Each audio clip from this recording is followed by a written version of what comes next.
And what's up, everybody? Welcome back to the channel. It is your friend Sheep Ludes. How you doing? I hope you're having a wonderful non-denominational Sunday. Hope you're doing good, man. Let's talk about the market in NBA 2K23, my team. For those of you that celebrate Easter, you know, I was gonna say congratulations. That doesn't sound right. Hope you had a good Easter or whatever. Every time I see Easter, I did go to a Catholic school for a little bit, and I just remember in religion class, our religion teacher had this aggressively sexy Jesus picture where he looked like Brad Pitt in Fight Club with long hair for no reason. I don't think you're supposed to sexualize the Lord, but you know, this is what I got for Easter. Check this out. It is a Brandon Jennings bobblehead that I found at a thrift store. I bought it for myself. It's even got the little faux hawk, dude. Good, Brandon. Anyways, the market is kind of interesting. I mean, season 6 is off to, I don't want to say like a strong start, but a start, I guess. We got the Easter event, so let's talk about that before I go into the market. I mean, we got some exchanges and stuff. Cool, I guess. Don't worry. Trophy case pack still in the mix, dude. What do you have to do for Limitless? Limitless takeoff pogo stick, random badge pack. These are golden egg event cards that you can get through an exchange. You get 5 regular eggs, you exchange it for a golden egg, you get one of the cool things. 50 tokens in here, like those are worth anything at this stage. I guess you can get a prize ball. Supersonic pack, non-auctionable, which will probably just get a current series card of, requires 2 egg event cards, not golden eggs, 2 eggs, period. 10 tokens, oh don't worry, you can get a Series 2 Deluxe pack. Woo! Love to see it, woo! Alright. So we're done talking about that. Let's talk about the market. So we got new packs yesterday, the Supersonic packs. The odds were horrendous on these. As per usual, you can pay 15,000 VC if you want to get Pink Diamond Dion Waiters. Look, I know they're very analytically driven and driven by data, but I just can't imagine that these things sell well. I can't do it.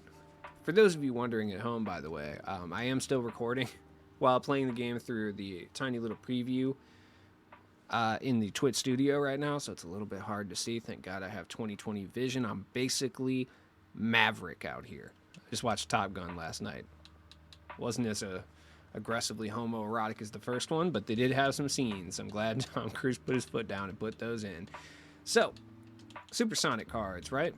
Let's start with Vladimir Radmanovic. He's actually really cheap. I would say that Vladimir's he's a premier budget small forward. He's actually really, really good. I was shocked. I mean, I figured they'd juice him anytime they put a card into the game that we haven't seen for a long period of time or not seen at all. Versions of this would be like Ricky Davis, Diop, etc. They're usually pretty good. He's got Carmelo Anthony base. He can move. He's got like John Wall sized up, which isn't the greatest, but 99 contest shot, 99 block shot tendency. Like, Big Vlad is nice. Like, he is good. 6'10" too. He looks pretty big. Like, Bully, Limitless Takeoff, Posterizer, Agent 3. He's got Deadeye, Limitless, Quick First Step, Anchor Clamps. Like, he's actually... I'm probably going to pick him up and run him as one of my small forwards. I'll probably get Sohan out of here. I like Sohan, but Big Vlad's got that mellow release too, so he can cash, dude. I recommend anybody that has like any type of budget team probably pick up Vladimir. He's a lot better than you would expect. Then we got Simbular. He's got 30 speed, and he can't really shoot. So honestly, don't think he's the greatest, but for offline purposes, he is 7'5". 360 pounds, so he's pretty beast. I personally would rather just pick up Mark Eaton, which is why Mark Eaton's prices went back up, which I'll talk about in a little bit. But for like 5K, you can cheese offline with this card quite well. Kelly Oubre, I mean, he's just kind of mid. He's okay. Like, if you want to run Kelly Oubre because you're requiring more sex appeal on your team, then sure. Go ahead, pick up Kelly Oubre, let him go through and like get people pregnant on the sidelines. It's cool, like whatever. He's probably going to miss a bunch of games to go do runway shows, but whatever. Gus Williams kind of sucks. I mean, if you want a receding hairline champion on the squad, Gus Williams has probably the worst hairline in the game, straight up. I mean, they didn't have Bosley back in the day, so it's not really his fault, but I'm still going to judge him for it. He looks like a middle school gym teacher. If that's the kind of energy you want on your team, go pick him up. I mean, he's 6'2". He's okay. He's fun. Speedy Claxton, I'll be honest, there's really no value here except for the fact that we've never had Speedy Claxton before. So For that reason, if you're like an old timey Warriors fan, like an actual OG Warriors fan, not like a Curry fan, then maybe there's some value for you here specifically. But yeah, I don't know. Rashard Lewis is also pretty good. It's kind of baffling to me that he's more expensive than Vladimir Radmanovic. I mean, look, he's good, certainly. Like he's pretty solid. I haven't tried his release on very quick though. It seemed very easy to green, on regular because I had him before. But I'd rather pick up Vladimir Radmanovic for cheaper personally. But I will admit Rashard Lewis does have a big player build. Let's get to the Opals. Jordan Poole.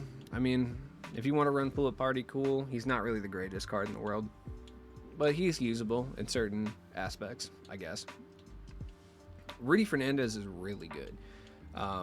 He's probably one of the best offensive budget point guards, or he can play both positions. I mean, everyone's going to run him at point guard, but the reality is he can play the shooting guard just fine. I like Curry's release this year, especially on very quick. For me, it's really easy to green, and I've never really been someone that's been big on Curry's release before, so I think this year it actually feels the best. That's just my personal opinion. You can make the argument it felt better in years prior, but I personally like it this year quite a bit. Rudy Fernandez is really, really good, though. I mean, 6'6", 185, like, he's a slightly smaller but better version of Luke Walton, essentially. Like, that's kind of what you're getting here. He's fun, and you can get him for 20K or under, so you can get him for under. I mean, I was watching him go for about 14K earlier, but he's probably even cheaper now, like, realistically. Peja, I've actually been playing some games with Peja. He's not half bad. He's definitely not the best. I wouldn't recommend running him, but the Evan Fournier release is good.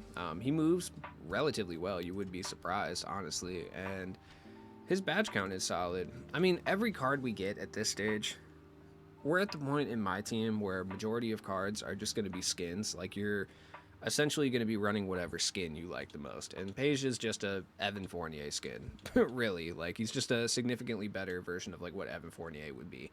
6'9" too. He does look pretty big at the shooting guard. The one reason I would tell you to pick up Peja for sure, though, is just because he plays for New Orleans. So if you have to do anything Pelicans based, they do not have a deep roster of players. And for that reason, I actually kind of wish he played small forward, power forward, because their power forward position is real weak, dude. He's fun, though. Karolinko is phenomenal. I cannot believe he's a buyout. That's crazy. All right, I was going to pick up Radmanovic, but never mind. I didn't realize Karolinko was this cheap. Oh, man. Yeah, I will say Karolinko is without a question worth purchasing for under 100K. Straight up, if he's a buyout at all, which he is, he's worth it. He's worth it 100%. I'm at a stage right now where I still have to do pack openings, so I'm debating on if I should be spending 75K on a card for a game I barely play outside of stream. I haven't even been able to play it because I still don't have a power cord for my monitor, so I can't even stream it. But I'm thinking that it's probably a wise decision to pick up AK because he's really just that good. I mean, they cracked him out. He's got O'Shea. He can move. I mean, limitless posterizer, corner, limitless range, clamp breaker, quick first step. He's got anchor, ankle braces, challenger. He's one of the best defensive small forwards in the game. Right up there with Jonathan Isaac. Like, they're right there. But Andre Karolinko is so much better offensively that I think he's definitely worth it. Also, like, his name's AK-47. That's just objectively so sweet. Wilt's good. They kind of hoed him, though. I just want to know why they get so selective with release changing. Like, at this stage, they change everyone's release, but Wilt still has Patrick Ewing base on very quick. Why? I mean, he's got John Wall's escape, which is cool. Like, he can definitely move for sure, but his tendencies aren't really that great. I mean, he's got 92 shot contest, 92 block, which is fine. He does have a 0 shot 3 tendency, so people aren't really going to guard him, and an 83 pointer, but it's just, they couldn't have changed the release on him a little bit. Like, really? I'm not saying he had to get like O'Shea or KPJ or something, but they couldn't have given him, like, I don't know, what does Malik Sealy have? Like Derek Fisher release? Who's another big man that can shoot? What's Dave Cowan's guy? Jared Allen. Just give him Jared Allen release. That would be fantastic. Like, you know what I mean? What's Hakeem got going on? Vucevic even would have been fine. I actually don't mind Vucevic's release, but whatever. Then we got Durant. Durant's definitely A little bit overhyped. He's definitely good, but I just feel like there's so many good small forwards. Like, I can't confidently say that Durant is better than Andre Karolinko. I personally don't think he is, but that's all personal preference, really. I mean, you'll get people who are very rigid on card rankings. I'm not one of those people. Like, I think it's a lot of it's personal preference. Like, at the end of the day, like, if you like Durant better than Andre Karolinko, cool. I'm not going to chastise you and be like, oh my god, that card's so much worse. I think that's weirdo behavior, and I don't participate in that. Derrick Rose is just, I mean, Derrick Rose. He's a small point guard. He's fun. If you're a dunk stick champion, you're going to love Derrick Rose, straight up. But that's about it. He can 3-hunt relatively well, too. I like his release quite a bit, so. Then we got the Hero versions. Hero Durant's still super expensive because he has 10 additional off benches, which, like,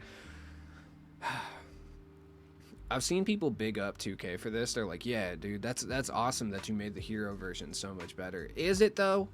Is it better that they gave the rarer and more expensive card 10 additional Hoff badges? Like, no, I don't think that's really a better thing at all. I think objectively that's a worse thing. I don't know, it's just me though. I mean, Jordan Poole's Jordan Poole. He's a bit more expensive. He's got additional Hoffs, 10 I think.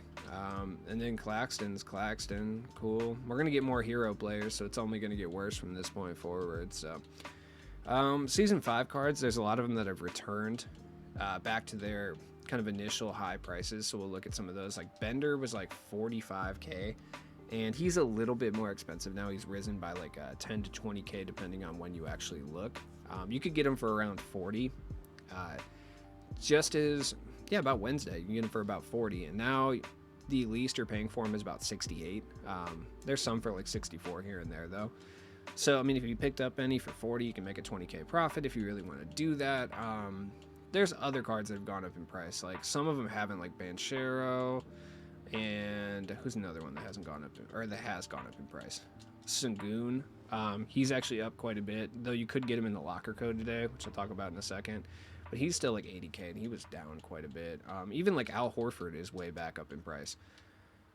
Like, he was like 4k, and now he's, close to 10, which is whatever. Luke Walton's back up in price, which not by much. It's not like he's crazy expensive, but he was literally like 5k. Now he's like 10. Other guys, Mark Eaton and Dino are well back up on price. Like Mark Eaton, I bought him for 9,000 MT on Super Pack Day. Now he's 30 or above. So, I should have picked up a bunch of Mark Eatons, but I really didn't think he was going to go back up like that. Dino, same thing. He was like 7,000 MT, and now he is about 20. So, that's cool. I wonder if Rue Diesel went up in price. Rue Diesel isn't on the roster anymore, so he might get sold. It's going to hurt me to do that, but, was that a 32 Hoff Rue Diesel? Hold up, 35. Nice. Not the 32 Hoff. He might get sold. I wonder what Isaac is. Isaac's actually a bit down in price. The reason being that AK exists now, so there's really no point to run Jonathan Isaac, but, these cards are a bit more expensive. Like Ben Wallace is now the super pricey card to lock in for Dikembe, being that you're able to get Gordon Hayward by just grinding clutch time offline. I'm sorry. So that's a thing. Danny Granger is a little bit more expensive. I should have just bought this dude when he was dirt cheap. Not because I would use him, but because it's great. It's Danny Granger, dog. That's my boy. You know what I mean? De'Aaron Fox is still like, he's actually up quite a bit. Any of the other cards, like I bet TJ Warren's more expensive. TJ Warren is back up to like 50k. Oh man, I hate it here. OJ Mayo's expensive. These cards are really extinct at this point. Like, you will get some decent MT if you have them still. Of course, the ones I have are the ones that aren't really extinct, like RJ Barrett and Valanciunas and stuff. But that's just how the cookie crumbles, man. What's Claxton got going on here? Claxton's about 7k, so there is a lot of value for these guys if you picked up anyone that was super cheap during the market collapse from the super packs. They're probably going for a bit of MT at this point, so that's good stuff. I haven't really looked at any of these older cards, but whatever. Let's talk about the market here, because we got some token market stuff going on. I haven't opened any of these black gold marbled prize balls. If you have, please jump in the comments below and let me know what you've gotten out of them. because you get a previously released pack or a diamond shoe colorway pack, which I feel like it's like 95% of the time it's probably a colorway pack, but you know, it's all good. The alternate reality choice pack, this just isn't worth 1,000 tokens. Like if 2K had made this 500 tokens, or what is an Opal, 250? Yeah, 250. I would probably buy one or two of them. Like I probably would, but they didn't. So here we are. These I've been kind of grabbing a bunch of though. I got a bunch of tokens and nothing to use them on, so I might as well just like stack my roster with like random dudes. Like I'm gonna go get Nazir Muhammad, because that's my boy. Wait, 125. That's crazy. Never mind. I don't know about that. I got Luther Head though, but I'll probably just get like Elton Brand, maybe Nazir Muhammad. But as always, it's been your friend Cheap Loots. Look, I'll be back tomorrow with more content. I'm hoping I can stream shortly, because it's like I can't stream without the second monitor, because I don't have to play through this like tiny little screen in front of me, which is like a 13-inch. Looks like I'm playing on a portable DVD player, and I don't really feel like doing that. Or like one of those screens you used to get for your console back in the day. I had a pretty sick one for the PlayStation though. It was like this big. My PlayStation 2 was a little plasma. It was like this big. Dude, this thing was sick. I used to play Grand Theft Auto 3 in the car. Yo, I had this plugged into the car. I was like 10, dude. And I had this in the back of my parents' car, dude, on my lap. That's probably why I don't have kids, to be honest. And I was just grinding, dude, with the whole PlayStation 2, dude. Got the whole thing powered up. Man, that was a fire hazard, dude. That was sketch, man. I don't know. Ooh, that's crazy. Anyways, is it different than really charging like 5 phones in the car? Probably not. So it's whatever. But I'm hoping to get my power cord and be able to stream in the next couple days. So I'll keep you guys posted on that. But have a good night.